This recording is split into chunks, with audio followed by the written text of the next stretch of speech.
Hello ভাই, আপনি কি জিক্সার বাইক চালান? মানে জিক্সার, সুজুকি জিক্সার মডার্ন বাইকটা ইউজ করেন? তাহলে একটু দাঁড়ান, ভিডিওটা সম্পূর্ণ দেখুন। হয়তো বা আপনিও কিছু ভুল করতেছেন, এই জন্য আপনার বাইকের পারফরমেন্স খারাপ পাচ্ছেন, পারফরমেন্সটা একটু কম পাচ্ছেন, বা আপনার বাইকে কোনো প্রবলেম দেখা দিচ্ছে।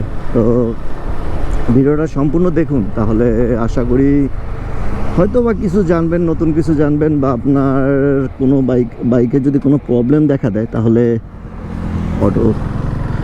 তাহলে সেটা আপনি সমাধান করতে পারবেন এই ভিডিওর দ্বারা হয়তো বা। তো সম্পূর্ণ ভিডিওটা দেখুন। তো আমরা সাধারণত যারা বাইক রাইড করি, বাইক ইউজ করি, তাদের ভিতরে আপনার 50% মানুষ এমন আছে যারা আমরা বাইকটাতে বসি, দেন স্টার্ট দেয়, চালাই, আর কিছু ভাবাভাবি করি না যে বাইকের কি হয়েছে না হয়েছে সেটা আমাদের জানার বিষয় না, জানার কথা না, দেখার বিষয় না।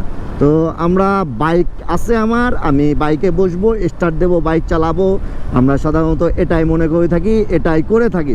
বেশিরভাগ মানুষই এটা করে থাকে ভাই, শুধু আপনার কথা বলতেছি না যে আপনি যেন এটা করেন তা না, অনেকেই আছে এরকম করে। তো আমার কথা এটাই যে আপনি একটা বাইক ইউজ করতেছেন, বাইকটার যদি যত্ন না নেন, বাইকটার যদি কেয়ার না করেন, বাইকটা ঠিকমতো সার্ভিস না দেন, তাহলে বাইকটা আপনাকে ভালো সার্ভিস দিবে কিভাবে, ভালো পারফরমেন্স দিবে কিভাবে, আপনি বাইকটাকে লং টাইম ইউজ করবেন কিভাবে? তো আপনি তো নিজেই ভুল করতেছেন, নিজেই তো বাইকের অবস্থাটা খারাপ করতেছেন। তো পরবর্তীতে হয়তো বা দোষ দিবেন কোম্পানি ভালো নাই না, তো আপনি তো কেয়ার করেননি। তো কিসের জন্য এগুলো কথা বলতেছি সেটা বলে রাখি। আজকে এমন 3টা পয়েন্ট নিয়ে কথা বলবো, সেই 3টা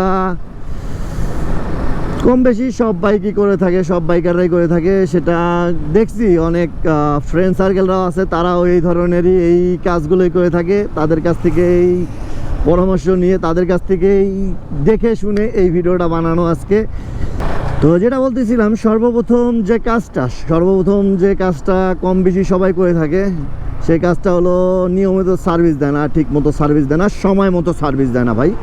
সেটা আমার ফ্রেন্ড সার্কেলেও 2-1জন আছে যারা সার্ভিস দেয় না। বাইকটা চলতেছে, চলুক না, সার্ভিস দিয়ে লাভ কি? সার্ভিস দিলে তো আর বেশি চলবে না, তা তো না। আছে এরকম কয়েকটা পাবলিক আছে, অনেক আপনাদের মাঝে অনেকেই আছে, আপনাদের গ্রুপেও থাকতে পারে। তো যারা সময় মতো সার্ভিস দেয় না, নিয়মিত সার্ভিস দেয় না, তাদের বাইকটা একটা সময় আপনার এমন ধরনের প্রবলেম দেখা দেয়, সেগুলো আপনার বাইকটা অবস্থা খারাপ করে দেয়। বাইকটার মাইলেজ বলেন, বাইকটার পারফরমেন্স ডাউন করে দেয়, খারাপ করে দেয় এই জিনিসটা।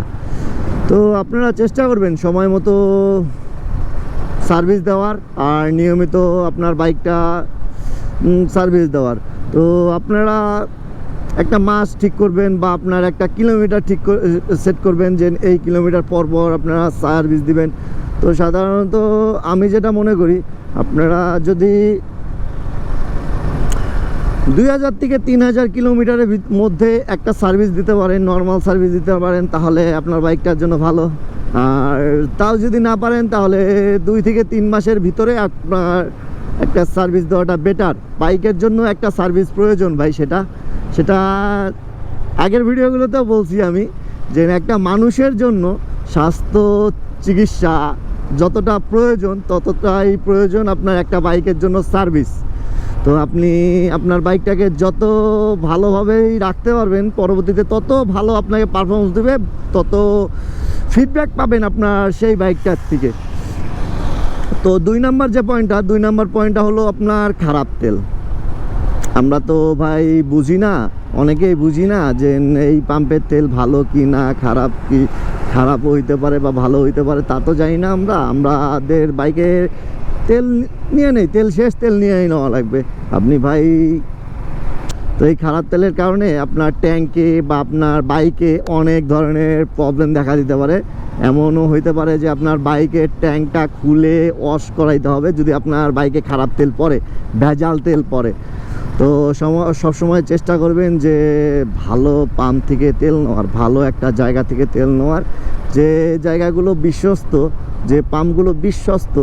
আপনারা তো যারা বাইক চালান তারা তো জেনেই থাকবেন যে না এই বাইকটার এই পাম্পটার তেলটা অনেক ভালো। তো চেষ্টা করবেন ওইখান থেকেই আপনার 1 লিটারের জায়গায় 2 লিটার তেল নেওয়ার, যেন পরবর্তীতে অন্য জায়গায় যেন না থামতে হয়, না থেমে যেন ভেজাল তেলগুলো না নিতে হয়। হ্যাঁ, বাধ্য হয়ে নিতে হয়, অনেক সময় নিতে হয়। অনেক অঞ্চলে যাওয়া হয় যেখানে আপনার ভালো পাম্প থাকে না, কি আর করার, নেওয়া লাগে, বাট ওটা মানিয়ে নেওয়ার ব্যাপার। কিন্তু আপনি আপনার এলাকার থেকে যদি ভেজাল তেল নেন তাহলে কিভাবে সম্ভব বলেন? তো আপনারা চেষ্টা করবেন যে ভেজাল তেল না নেওয়ার, আপনার ভালো একটা পাম্প থেকে বা ভালো পাম্প থেকে তেল নেওয়ার। তো 3 নম্বর পয়েন্টটা হলো অতিরিক্ত স্পিড ও রাফ টাপ টান। মানে বাইক আছে টান রে বাবা, টান তা না ভাই, আপনি একটা নিয়ন্ত্রণ করুন। যে আপনার অতিরিক্ত টানলেই যেন বাইকার বা আপনার স্পিডে চালাইলেই যেন আমি ভালো রাইডার, তা না। আপনি একটা ভালোভাবে চালান, আপনার যতটুকু গতি আপনার প্রয়োজন, যতটুকু গতি তুললে আপনি নিয়ন্ত্রণে থাকতে পারবেন বা আপনি যতটুকু গতি তুললে আপনি কন্ট্রোল করতে পারবেন, ততটুকুই গতিটা তুলুন। আর অতিরিক্ত স্পিড বা আপনার রাফ টাপ টান এই সব করা থেকে বিরত থাকুন, কেননা এগুলো এখন বর্তমানে করে সাফরিরা।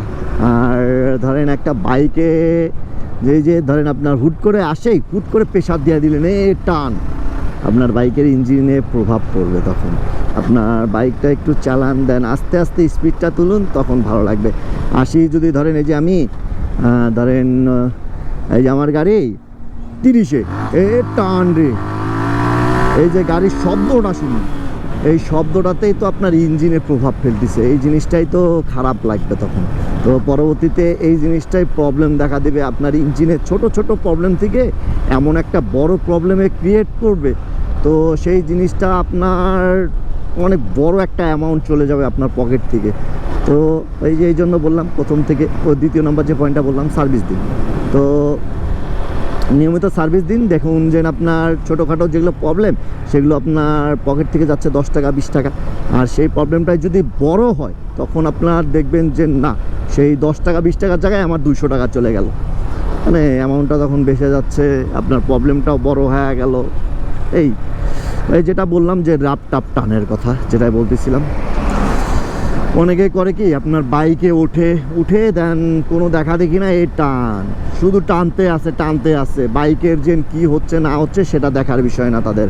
আর হ্যাঁ, একটা আপনি লং রাইড দিচ্ছেন বা কিসে যাচ্ছেন, যান, সমস্যা নাই। আপনার লং রাইডে যে 200-300 আপনার 120-30-এ টানতে হবে তা না। আপনার যদি গ্রুপ রাইড দেন সর্বোচ্চ আপনি নিয়ন্ত্রণে রাখুন 90-80-100 ওভারটেক না করুন। হ্যাঁ, হঠাৎ করতে হয় সেটার বিষয় আলাদা, বাট আপনি সবসময় যে 100-তে 100 চালাবেন, 120-এ 20 চালাবেন তা তো না।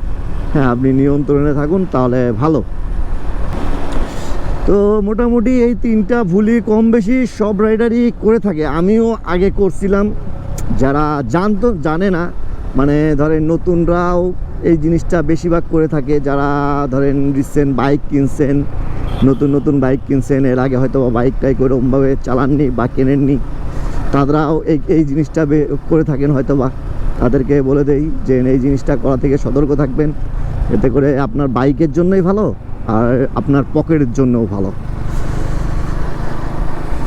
তো এই জিনিসটা প্রথমের দিকে শিকার হয়েছিলাম আমি, আমার ব্যক্তিগত এটা এক্সপিরিয়েন্স থেকে বলতেছি। আমি এই জিনিসটার থেকে প্রথম আমি এক্সপিরিয়েন্স হয়েছিলাম। পরে আমাকে কিছু বড় ভাই, কিছু ফ্রেন্ড সার্কেল বললো যে এইভাবে চালাইস না, বাইকের হেডা মারিস না।